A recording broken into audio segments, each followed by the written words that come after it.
The Danube River flows calmly here. It reflects the steeples of Baroque churches and the rolling green hills of Upper Austria. To the casual traveler, this is a postcard of European serenity. But beneath the cobblestones and the morning fog, this city holds a ghost. It is a ghost that does not haunt a house, but a history. One man calls this place home, not the place where he was born, but the place where he was made. Fast forward for a split second. 1938. The balconies are draped in red and black. The crowds are screaming his name. He looks out over the water, dreaming of rebuilding this city into the cultural capital of a 1,000-year empire. He wants to be buried here. But snap back. The year is 1898. There are no cheering crowds. There is only a small, pale 9-year-old boy sitting in the back of a moving wagon. He is sullen. He is watchful. He is moving to the suburbs of Linz.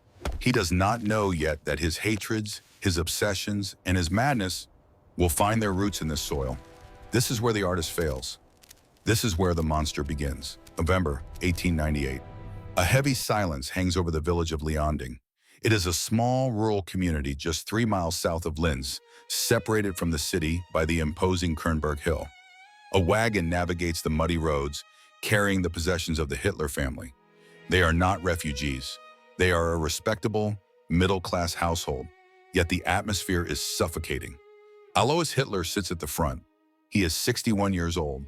He is a man defined by the stiff collar of his customs official uniform. Even when he is not wearing it, he is retired now, bringing his career to a close. But he has not retired his authority. He buys a house near the cemetery, house number 614. It is a deliberate choice. He wants peace. He wants land to keep bees. He wants a kingdom where his word is the only law. Beside him is Clara. She is much younger, anxious, and devoted. She tends to the children with a quiet, nervous energy. And then there is Adolf. He is 9. He looks out at the passing landscape with eyes that record everything. Moving to Leonding is a shock to the boy's system. They have come from Lambach, where he sang in the choir and looked at the carved swastikas in the monastery arches. Now he is thrust into a rural life he despises. He is a city boy at heart, and Leonding feels like a cage.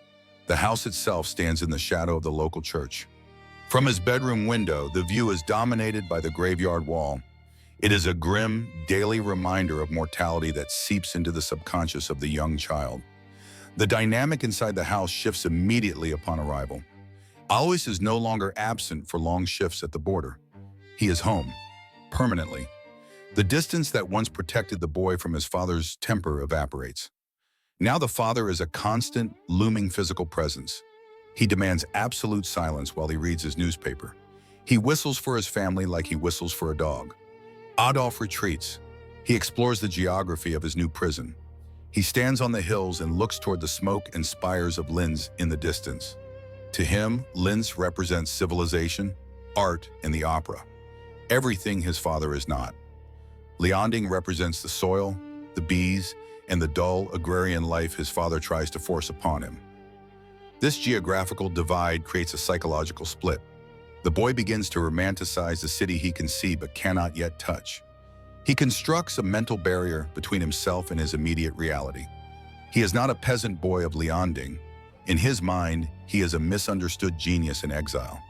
The seeds of his extreme dualism, the us versus them, the high culture versus filth, are planted here in the mud of a village he hates, under the watchful eye of a father he fears. The year turns to 1899.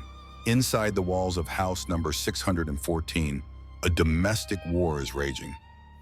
It is a war fought not with armies, but with silence, glares, and the stinging crack of a switch.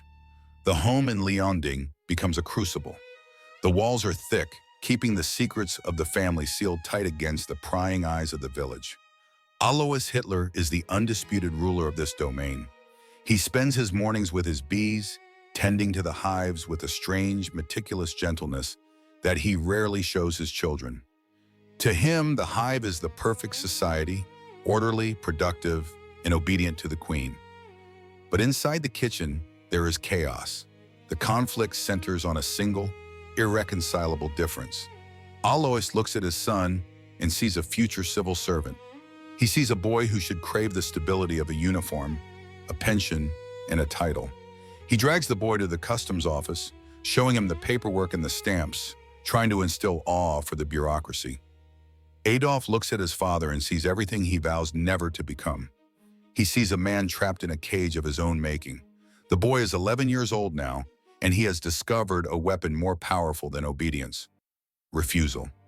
He declares he will be a painter, an artist, a man of history, not a man of stamps. This declaration is not just rebellion. To Alois, it is treason. The dinner table becomes a tribunal. The father mocks the boy's sketches. He belittles the dream. The tension is physical. You can hear the ticking of the clock, the scraping of cutlery, and the heavy breathing of a man losing his patience. When the violence comes, it is swift. The father strikes. The mother, Clara, retreats to the shadows, shielding the younger children, her eyes filled with a helpless terror. She tries to soothe the wounds later with affection, but the damage is done. Adolf develops a terrifying defense mechanism. He stops crying. He decides to win by enduring. He recounts later that he resolved to count the blows of the stick without shedding a tear, staring his father in the eyes to deny him the satisfaction of pain. This is a critical psychological pivot point. He learns that power is not just about inflicting pain. It is about absorbing it and turning it into cold, hard resolve. The boy begins to view himself as a martyr. He is the brilliant artist persecuted by the dull, uncomprehending Philistine.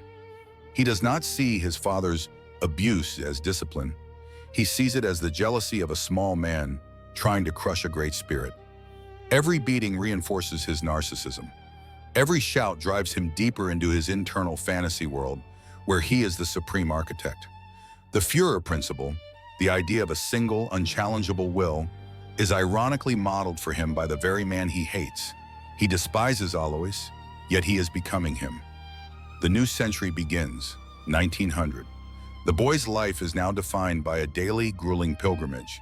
Every morning, regardless of the weather, he leaves the suffocating atmosphere of the house near the cemetery and walks the long, winding road into Linz. It is nearly an hour-long trek. His boots are often caked in the heavy village mud of Leonding as he steps onto the clean, paved city streets. He breathes in the urban air, feeling a temporary rush of freedom, only to have it crushed as he approaches his destination, the Staatsrealschule on the Steingasse. This is not a place of learning for him. It is enemy territory. The school building is imposing, severe, a structure of cold stone and rigid rules, utterly devoid of the artistic flair he craves. He enters the classroom, but he is not really there. He sits at his wooden desk, a small, intense island of resentment amid 30 other boys. He looks at his teachers with undisguised contempt. To him, they are pedants, dull, small-minded men trying to force his boundless imagination into a suffocating mold of technical facts and bureaucratic order. He sketches in the margins of his textbooks. He dreams of Wagnerian heroes while the instructor drones on about algebra. His report cards are a disaster. He is failing mathematics. He is barely passing natural history. But this failure is not due to a lack of intelligence. It is a deliberate act of sabotage. He is weaponizing his own education against his father. He reasons with a twisted logic that if he fails spectacularly enough, Alois will be forced to abandon the hated dream of a civil service career and let the boy become a painter. He is willing to destroy his own future just to win the present battle. He sits alone during recess, leaning against a wall in the courtyard. He has few friends, and he wants none. The other boys, sons of Linz merchants and officials, see him as strange, moody, and incredibly arrogant for someone with such poor grades. He wears an air of injured superiority like a cloak. He does not engage in their trivial games. Instead, he observes them with cold, pale eyes, already categorizing people into those who command and those who obey. He is at the bottom of the academic hierarchy, yet he is convinced he is the only genius in the room. He is already practicing the dangerous art of blaming the world for his own deficiencies. The failure is never his fault. It is the fault of the stupid teachers, the boring curriculum, the tyrannous father. He is cultivating a profound sense of victimhood, a toxic fuel that will burn long after he leaves this school. It is now 1901. The tension at home is unbearable, so the boy finds a sanctuary. It is not a church, and it is not a school. It is the Landis Theater in Linz. He stands in the cheapest section, the standing room at the back of the auditorium, his eyes wide in the darkness, fixed on the illuminated stage. Here, the dreary reality of failing grades and muddy boots dissolves. Here, he discovers a drug more potent than alcohol, the music of Richard Wagner. He watches the opera Rienzi. It tells the story of a Roman tribune who rises from nothing to lead the people, a man who restores the glory of the empire, only to be betrayed by the fickle masses in in flames. The boy is mesmerized. He does not just watch the story, he consumes it. He vibrates with it. He sees himself in the tragic hero. He is 12 years old, but in the swelling crescendos of the orchestra, he feels infinite. He leaves the theater in a trance. He walks the streets of Linz at night, his mind feverish. He begins to speak to his only friend, a quiet boy named August, not as a companion but as an audience. He rants about the future. He gestures at the buildings of Linz, the bridge, the main square, the museum, and declares them inadequate. They are too small, too provincial.